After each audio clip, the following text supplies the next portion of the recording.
रिया और प्रीति दोनों डिनर कर रही थी।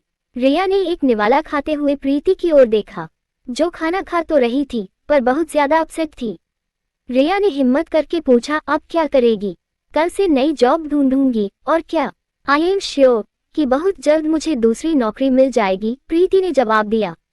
तुझे नहीं लगता प्रीति कि तुझे आदित्य सर की गलतफहमी दूर करनी चाहिए, वरना वो हमेशा तुझे धोखेबाज समझेंगे?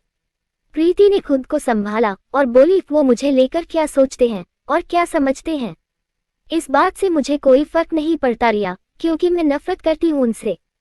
तो फिर रो क्यों रही हैं? रिया के इतना पूछते ही प्रीति उसे हैरानी से देखने लगी। उसने तुरंत अपनी आंखें साफ कर ली। रिया ने अपना हाथ बढ़ाकर उसकी हथेली को पकड़ा और बोली, अगर तुझे कोई फर्क नहीं पड़ता तो ये आंसू किस लिए? अगर तुझे सर की नाराजगी से कोई फर्क नहीं पड़ता तो फिर तूने ये जॉब क्यों छोड़ी? उन्होंने तो तुझे नौकरी से नहीं निकाला। उसकी बातें सुनकर प्रीति सोच में पड़ गई।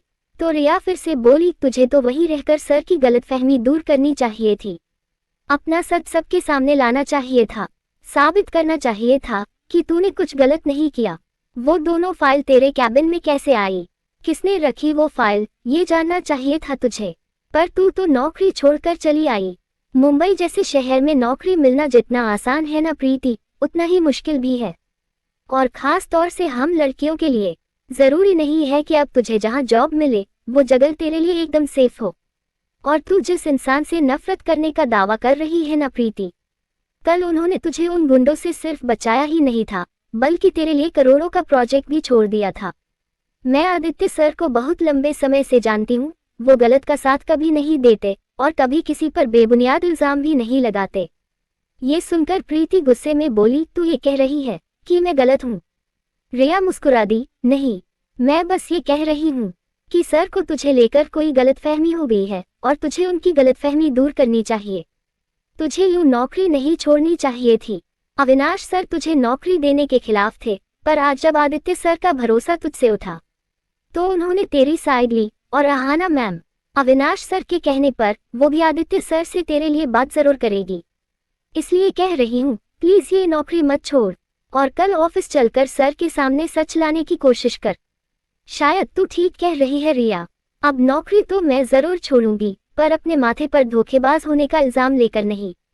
अब मैं कल ऑफिस जाऊंगी और आदित्य सर के सामने ये साबित करूंगी कि मैंने वो प्रोजेक्ट धोखे से नहीं बल्कि अपनी मेहनत से हासिल किया है, और उसके बाद ये नौकरी छोड़ूंगी ताकि लोग मुझ पर और मेरे परिवार पर धोखेबाज होने का इल्जाम फिर कभी ना लगाएं।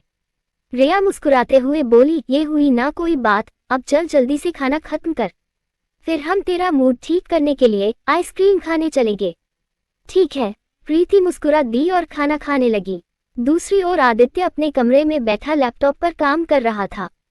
तभी विवान वहां आकर बोला, भाई मुझे आपसे कुछ काम है। आदित्य बिना उसकी ओर देखे बोला, तुम्हें मुझसे क्या काम होता है, ये मुझे बहुत अच्छे से पता है। कल ऑफिस आकर सूरज से रुपए ले लेना, पर इस बार तुम्हें उसे ये भी बताना होगा कि तुम्हें रुपयों की जरूरत क्यों है। विवान ने मुंह बनाकर पूछा, मुझे क्या मेरे भाई से कोई और काम नहीं हो सकता? नहीं हो सकता, आदित्य बोला। विवान गुस्से में उसे घूरने लगा और फिर उसके पास बैठ गया। आदित्य ने अपना लैपटॉप बंद किया और विवान की ओर देखकर पूछा, अच्छा बताओ क्या काम है? विवान ने तुरंत पूछा, भाई आप श्योर है कि अहाना आपके लिए एकदम सही लाइफ पार्टनर है? आदित्य उसे हैरानी से देखने लगा। मैं बस इसलिए पूछ रहा हूँ क्योंकि मैं जब भी अहाना से मिलता हूँ, पता नहीं क्यों, पर मुझे हमेशा ऐसा लगता है कि वो जैसी दिखती है वैसी है नहीं। तुम कहना क्या चाहते हो विवान? आदित्य ने उसकी ओर देखकर पूछा। तो विवान फिर से बोला, बस यही कि परसों आपकी सगाई है, इसलिए अहाना से शादी करने के अपने फैसले पर एक बार फिर से सोच लीजिए, क्योंकि अहाना में कुछ तो झोल जरूर है और उसके पेरेंट्स वो भी थोड़े चालू किस्म के लगे मुझे। वरना आप खुद ही सोचिए कि जब पंडित जी ने साफ साफ कहा था कि आपकी और अहाना की शादी कभी शुभ नहीं हो सकती, तो भी उनके चेहरे पर जरा भी परेशानी नहीं थी। उन्हें देखकर तो लग रहा था जैसे उन्हें अपनी बेटी के भविष्य की कोई परवाह ही नहीं है। उन्हें बस कुछ भी करके हमारे परिवार से रिश्ता जोड़ने से मतलब है। आदित्य ने अपना लैपटॉप टेबल पर रखा और उठकर बोला, ऐसा कुछ नहीं है विवान। अहाना के पेरेंट्स उसकी खुशी चाहते हैं, इसलिए वो अपनी बेटी की शादी मुझसे करना चाहते हैं। उन्हें लगता है कि अहाना मुझसे प्यार करती है, पर आप तो उससे प्यार नहीं करते, विवान तुरंत बोला। आदित्य कुछ पल के लिए सोच में पड़ गया, पर फिर बोला, मैं अहाना से प्यार करता हूँ या नहीं, इस बात से अब कोई फर्क नहीं पड़ता विवान, क्योंकि आज का सच ये है कि परसों मेरी और अहाना की सगाई है और 1 महीने बाद हमारी शादी, और मैं ये शादी जरूर करूंगा। मेरे फैसले कभी नहीं बदलते, इसलिए आज के बाद हम इस टॉपिक पर दोबारा बात नहीं करेंगे, समझे तुम? विवान आगे कुछ नहीं बोला और आदित्य वहां से चला गया। पर उसके जाते ही विवान खुद से बोला, मैं अहाना को लेकर सही हूँ या फिर गलत, ये मैं बहुत जल्द क्लियर करूंगा भाई, क्योंकि जब से आपने अहाना से शादी के लिए हाँ कही है, मैंने अहाना में एक अजीब सा बदलाव देखा है।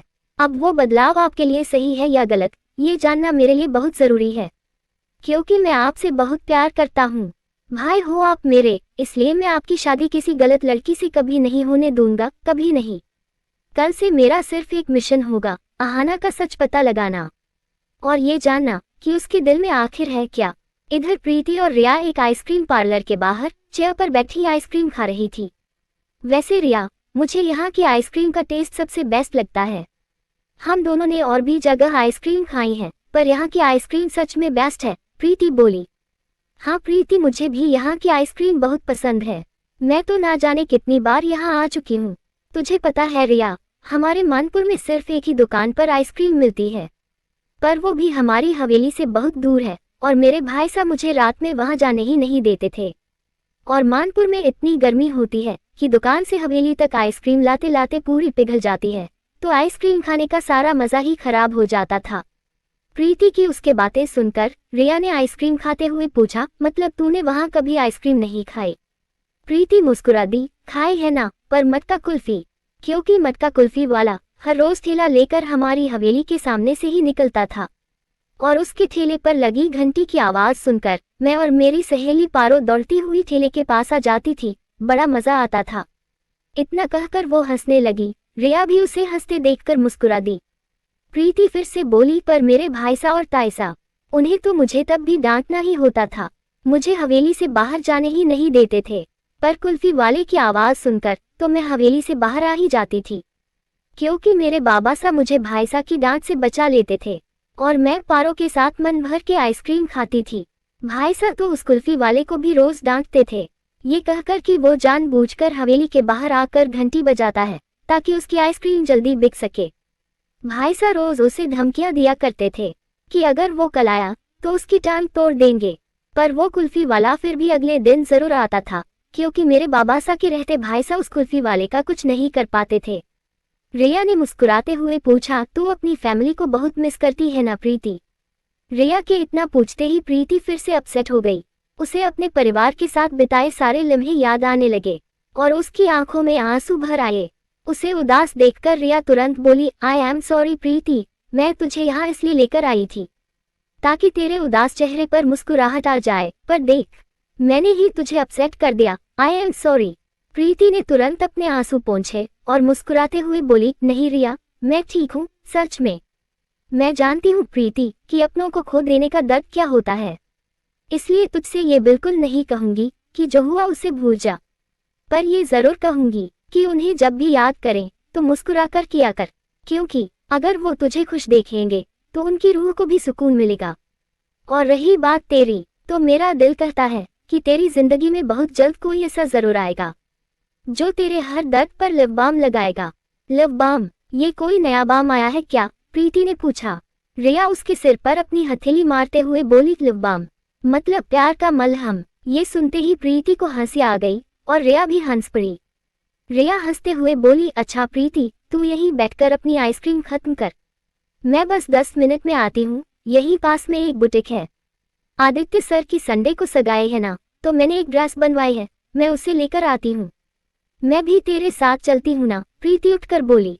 रिया ने उसे फिर से बैठाया, कोई जरूरत नहीं है, तेरी चोट अभी ठीक नहीं हुई है, इसलिए तू यहाँ बैठकर अपनी आइसक्रीम खत्म कर, मैं यूं गई और यूं आई, फिर हम दोनों घर चलते हैं। प्रीति ने आहिस्ता से सिर हिला दिया तो रिया मुस्कुराते हुए उठकर चली गई। उसके जाते ही प्रीति अपनी आइसक्रीम खत्म करने लगी और आदित्य के बारे में सोचने लगी। वो मन ही मन बोली, अब मैं कल ऑफिस जरूर आऊंगी और सच से आपका सामना भी करवाऊंगी। क्योंकि मुझे भी ये देखना है कि हमेशा सच का साथ देने वाले और कभी कोई गलती ना करने वाले आदित्य मेहरा को जब ये पता चलता है कि गलत में नहीं बल्कि वो हैं, तो वो खुद को क्या सजा देते हैं। इतना कहकर वो अपनी चेयर से उठी और टहलते हुए स्कूटी की ओर बढ़ने लगी। तभी दाएं ओर से आ रही एक कार तेजी से उसकी ओर बढ़ने लगी। प्रीति ने जैसे ही कार को अपनी ओर आते देखा तो एक तरफ हट गई। तभी कार वाले ने ब्रेक लगा दिया। कार में विवान था जो गाड़ी से बाहर आने लगा। प्रीति गुस्से में उसके पास आई और उसने बिना उसका चेहरा देखे उसकी कॉलर पकड़कर पूछा, अंधे हो, दिखाई नहीं देता? सड़क पर चलते लोग क्या तुम्हें कीड़े मकोड़े नजर आते हैं? प्रीति, विवान ने हैरानी से उसका नाम लिया। उसके मुंह से अपना नाम सुनकर प्रीति ने तुरंत उसकी ओर देखा। विवान को देखते ही उसका मुंह खुला का खुला रह गया। विवान के चेहरे पर भी बड़ी सी मुस्कुराहट आ गई। वो प्रीति को गले लगाकर बोला, आई कांट बिलीव दिस कि तू मुझे ऐसे यहाँ मुंबई की सड़कों पर तफरी करते हुए मिलेगी। कैसी है तू और यहाँ क्या कर रही है? प्रीति मुस्कुराते हुए बोली, वो सब मैं तुम्हें बाद में बताऊंगी, पहले तुम मुझे ये बताओ कि तुम कैसे हो। बताता हूँ, पर पहले गाड़ी तो साइड में लगाने दे। इतना कहकर विवान गाड़ी में बैठा और उसने गाड़ी साइड में लगा दी। वो गाड़ी से बाहर आकर दौड़ते हुए प्रीति के पास आया और बोला, मैं बिल्कुल ठीक हूँ।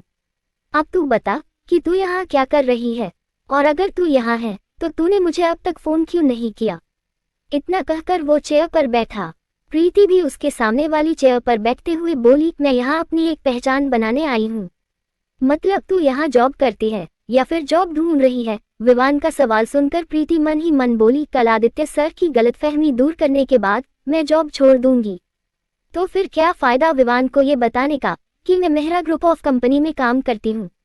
तभी विवान उसकी आंखों के सामने अपनी हथेली हिलाते हुए बोला, हेलो, कहाँ खो गई? मैंने कुछ पूछा तुझसे? प्रीति ने मुस्कुराते हुए जवाब दिया, कुछ दिन पहले ही यहाँ आई हूँ, जॉब ढूंढ रही हूँ। इडियट लड़की, अगर तुझे मुंबई में ही जॉब करनी थी तो मुझे फोन कर देती। तुझे जॉब ढूंढने की जरूरत ही नहीं पड़ती। तेरे यहाँ पहुँचने से पहले ही तुझे जॉब मिल चुकी होती। पर कोई बात नहीं, अब मिल जाएगी। मैं कल सुबह ही अपने भाई से बात करके तुझे हमारी कंपनी में जॉब दिलवा देता हूँ। अब मेरे रहते तुझे यहाँ कोई प्रॉब्लम नहीं होगी। वैसे तू ठहरी कहाँ है? प्रीति मुस्कुराते हुए बोली, अपनी एक दोस्त के साथ रुकी हुई हूँ। कोई बात नहीं, जॉब मिलते ही तेरी रहने की प्रॉब्लम भी यूं सॉल्व हो जाएगी। मैं भैया से कहकर तुझे रहने के लिए कंपनी का फ्लैट भी दिलवा दूंगा। इतना कहकर विवान ने वेटर को चुटकी बजाकर बुलाया। वेटर तुरंत उसके पास आया तो विवान बोला, 2 चॉकलेट आइसक्रीम। नहीं विवान, मैंने बस अभी अभी अपनी आइसक्रीम खत्म की है। तो कोई बात नहीं, एक आइसक्रीम मेरे साथ भी खा ले। आइसक्रीम से पेट थोड़ी भरता है, और वैसे भी तेरा फेवरेट फ्लेवर ऑर्डर किया है। प्रीति मुस्कुरा दी तो विवान फिर से बोला, तुझे यहाँ देखकर मुझे इतनी खुशी हो रही है प्रीति कि मैं तुझे एक्सप्लेन भी नहीं कर सकता। और उससे भी ज्यादा खुश मैं ये सोचकर हूँ कि तू अब यही रहती है। अब तू इतनी सी भी टेंशन मत ले, कल तेरे पास रहने के लिए अपना घर और नौकरी दोनों होगी। प्रीति तुरंत बोली, नहीं विवान प्लीज, तुम्हें मेरे लिए कुछ करने की जरूरत नहीं है।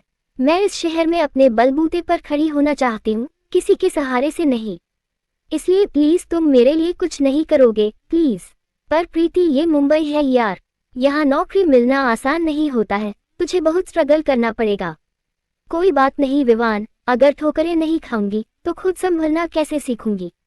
और अगर मुझे कहीं जॉब नहीं मिली और मुझे तुम्हारी मदद की जरूरत पड़ी तो मैं खुद तुमसे मदद मांगूंगी, प्रॉमिस। विवान कुछ पल सोचकर बोला, अच्छा ठीक है, अगर तू नहीं चाहती तो मैं तेरी मदद तब तक नहीं करूंगा जब तक तू नहीं चाहेगी। अब खुश? प्रीति मुस्कुरा दी। तभी वेटर आइसक्रीम ले आया और दोनों आइसक्रीम खाने लगे। विवान एक बाइट लेकर बोला, पर तुझे मेरे कांटेक्ट में रहना होगा। कल से तू मुझे रोज मिलेगी और जहां भी इंटरव्यू के लिए जाएगी मैं भी तेरे साथ चलूंगा, समझी? अब चल जल्दी से मुझे अपना एड्रेस मैसेज कर। प्रीति मुस्कुराने लगी और उसने विवान को अपना एड्रेस मैसेज किया।